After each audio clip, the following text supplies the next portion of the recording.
Today, FBI whistleblowers are testifying before Congress, and I know there's a lot of important information to go over. How the FBI retaliated against people who said they were concerned about the politicizing of the Bureau. And we will cover that, but I've got to play for you this clip first in what may be one of the most hilarious fails by a Democrat ever. You got to watch this video. Democrat on Weaponization Committee tries to expose FBI whistleblower by bringing up his Twitter activity. The problem, it's not his Twitter account. You ready for this one? This one's going to leave you in stitches. Thank you. Mr. Allen, have you ever used Twitter? Yes or no? I have utilized Twitter, yes. Okay, and is your account at Marcus A970-50645? That is absolutely not my account. Okay, that's not your account. Well, on December 5th, 2022, an account under the name Marcus Allen retweeted a tweet that said, That quote, is not my account, ma'am. Okay, let me just slow down for you. It's a random account with a random string of numbers. And not only is it not the FBI whistleblower's account, she's saying it retweeted someone else. Let's keep watching. You haven't let me finish the question, Might sir. have been the football player. You haven't let me finish the question. And the time is mine.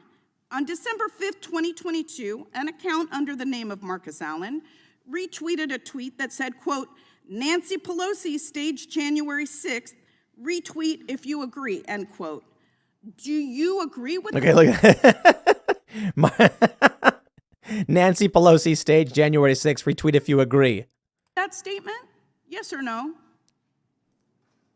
That is, I don't, no ma'am. That's not my account at all. I have I'm no asking- idea. He said, no, ma'am, that's not my account at all. Whether you agree with that statement, yes or no? Can you please rephrase the Yeah. statement? Do you think Time of the that gentlelady Nancy has Pelosi expired. staged January 6th? I just want him to answer He'll answer. this He'll last answer. question. Yeah, he'll answer. I'm just telling you your time's up. Do you believe that Nancy Pelosi, do you agree with the statement that this person tweeted that Nancy Pelosi staged January 6th? Yes or no? don't- No. Thank you. Yo, I got bad news for everybody. Let me explain to you something about government, okay? I run a business. The business exists because I work really hard, found talented people to assist me in growing the business and picking up various jobs. Not everybody is suited for a particular job, so they do the job that they're best at. We then have this company where those who can do the work are in the positions where they can, and those who can't aren't in those positions. Where are we here with this video clip? In government, it's not about who's good at the job at all. It's about who got elected because they sounded good. A job interview decentralized for the masses, and boy, it doesn't work out all that well. Oh, Miss Sanchez, I'm going to have to ask you to answer for this tweet here. This is a user by the name of Linda Sanchez said, Donald Trump is the greatest president of my lifetime. I believe that may be referring to you. Well, here's where we are now. I know that was really funny to see the epic fail, but in all seriousness, the Democrats are desperate to frame these whistleblowers as anything but. Take a look at this ridiculous exchange. Documents that the majority is entitled to.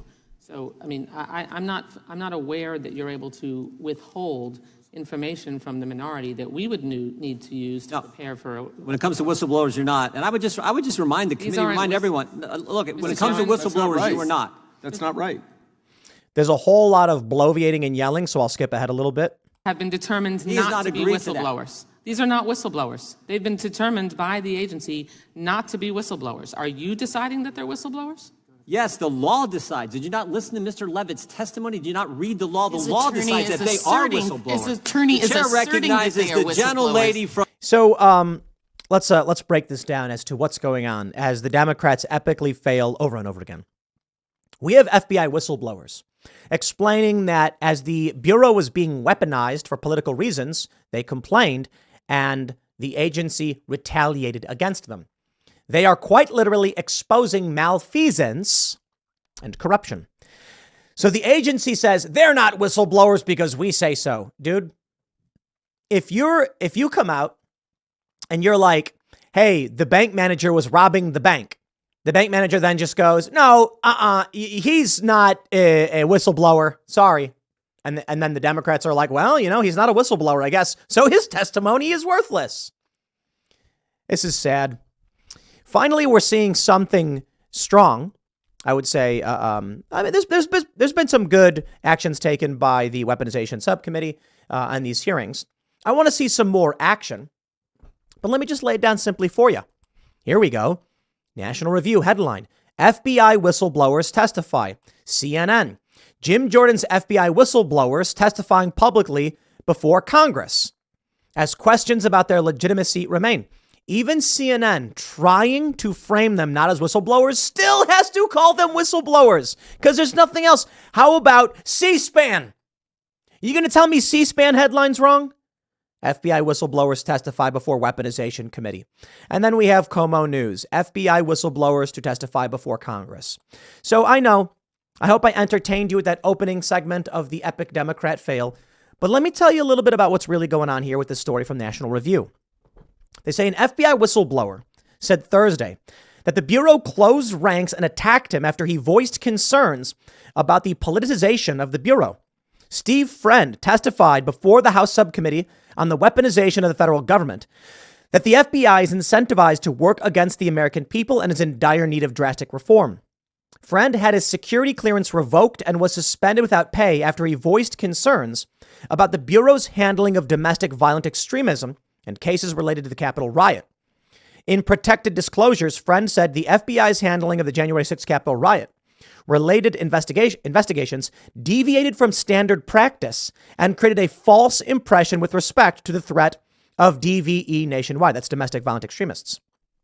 Friend said Thursday that his whistleblowing was apolitical and in the spirit of upholding my oath. He testified that the FBI is in need of reform in several areas. The integrated program management system incentivizes the use of inappropriate investigatory processes and tools to achieve arbitrary statistical accomplishments. And there is mission creep within the national security branch that has refocused counterterrorism from legitimate foreign actors to political opponents within our borders. The FBI weaponizes process crimes and reinterprets laws to initiate pretextual prosecutions and persecute its political enemies, he said. I'm dealing with a little stink bug. That's why I'm getting distracted. You're going to have to bear with me. There we go. We got him. There you go, little buddy. The hearing came after the subcommittee and the House Judiciary Committee released an interim report on Thursday that includes testimony about abuses and misconduct in the FBI. The report detailed testimony from Friend and other current and former FBI employees that reveal the Bureau allegedly retaliated against employees who spoke out against politicized rot within the agency by suspending the employees or revoking their security clearances. To put it simply, my friends, the FBI is completely corrupt. That's it. They are a captured institution. They are corrupt. And if you dare challenge that, they'll boot you. Now, it's good to see the hearings are happening. But what's the end result? What will be accomplished by this? The media is going to lie.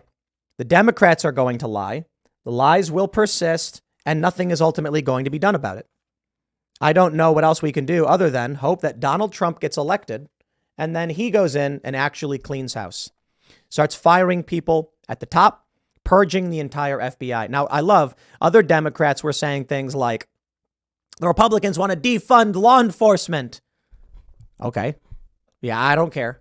I don't care what you say. I don't care what your argument is. It's meaningless. You've got Debbie Wasserman Schultz saying the agency says they're not whistleblowers. Don't care what you think. Literally don't. Donald Trump needs to get in, and we need a new AG and a new DOJ who's going to start issuing criminal indictments. The incompetence is palpable. And you can see it there with that amazing video where Linda Sanchez says a random account with a similar name to yours retweeted someone else's random statement. Do you agree? It's like, that's not me. And she's like, I'm asking you a question. It's not me. Of course not. Incompetence. Now we have to sit back and entertain that these people are standing in between us and justice. This is a challenge for this country. It's funny, but again, as we're dealing with all of this conflict and crisis, it does feel like we're riding that bomb all the way down because what more can be done?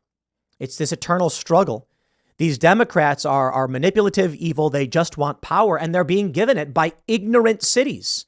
These voters don't care. And then they get trampled all over in their own cities and keep voting for the same thing. My friends, this country, half our brain is hypoxic. I don't know how to solve the problem, but maybe if the Republicans get off their behinds and launch some good ballot harvesting, we can get a president in who will purge the corruption. I'll leave it there. Next segment's coming up tonight at 8 p.m. over at youtube.com/TimcastIRL. Thanks for hanging out, and I'll see you all then.